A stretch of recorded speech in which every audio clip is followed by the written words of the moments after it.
3 бөлүм.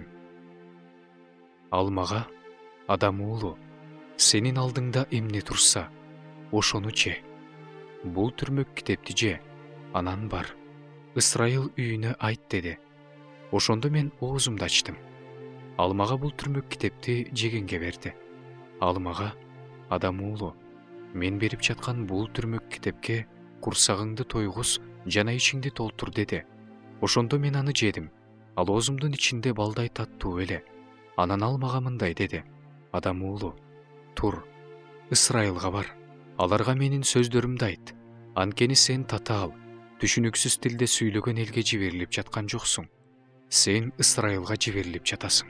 Сен сөздөрүн түшүнө албаган, татаал, түшүнүксүз тилде сүйлөгөн көп элдерге жөнөтүлүп жаткан жоксуң. Эгерде мен сени аларга жиберген болсом, алар сени угушмак. Ысрайыл болсо сени уккусу келбейт, анткени алар мени уккусу келбейт. Анткени бүт Ысрайылдын чекеси катуу, жүрөгү таш. Мен алардын жүздөрүнө каршы сенин жүзүңдү катуу кылдым, жана алардын чекесине каршы сенин чекеңди катуу кылдым. Мен сенин чекеңди таштан да катуу болгон алмаздай кылдым. Алардан коркпо, алардын жүздөрүнөн үрөйүң учпасын, анткени алар козголоңчул тукум. Анан ал мага мындай деди: адам уулу, менин сага айта турган сөздөрүмдүн баарын жүрөгүң менен кабыл ал, кулагың менен ук. Тур, өз элиңдин туткунда жүргөн уулдарына бар, алар менен сүйлөш, аларга айт. Кудай Теңир мындай дейт: алар укса да, укпаса да айт. Анан мени рух көтөрдү. Ошондо мен өзүмдүн артымдан Теңирдин даңкы өз ордунда баталуу деген күркүрөгөн катуу үндү уктум. Ошондой эле жаныбарлардын бири-бирине тийишип турган канаттарынын добушун, алардын жанындагы дөңгөлөктөрдүн түкүлдөгөнүн жана катуу добушту уктум. Мени рух көтөрүп алып кетти. Мен капаланып, тынчсызданган рухум менен бара жаттым. Теңирдин менин үстүмдөгү колу күчтүү эле. Мен Тель-Абибте туткунда жүргөндөргө, Кебар дарыясынын жээгинде жашап жаткандарга келдим. Алар жашаган жерге келип токтодум. Алардын арасында таң калуу менен 7 күндү өткөрдүм. 7 күн өткөндөн кийин мага Теңирден сөз болду: адам уулу, мен сени Ысрайылга сакчы кылып койдум.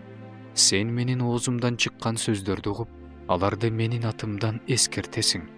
Мен мыйзамсыз адамга сен өлөсүң деп айтканда, сен аны алдын ала эскертпесең, мыйзамсыз адам тирүү калыш үчүн, аны мыйзамсыз жолунан сакташ үчүн аны менен сүйлөшпөсөң, анда мыйзамсыз адам өзүнүн мыйзамсыздыгы үчүн өлөт.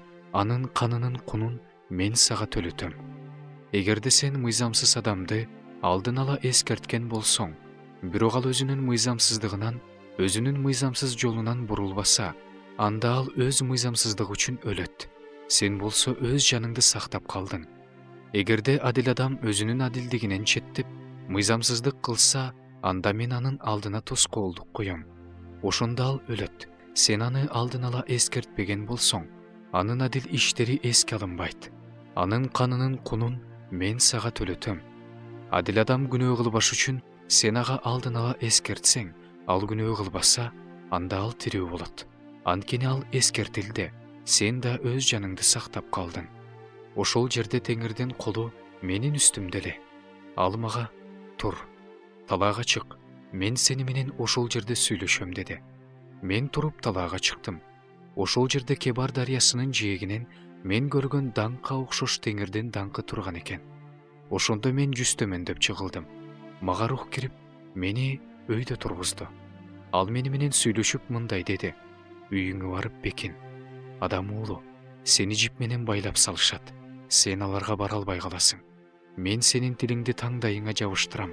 Ошондо сен дудук болуп, алардын айыбын ашкере кылуучу болбойсуң. Анткени алар козголоңчул тукум. Бирок мен сени менен сүйлөшкөндө сенин оозуңду ачам. Ошондо сен аларга айтасың: Кудай Теңир мындай дейт: кимдин уккусу келсе, ал уксун. Кимдин уккусу келбесе, ал укпай эле койсун. Анткени алар козголоңчул тукум.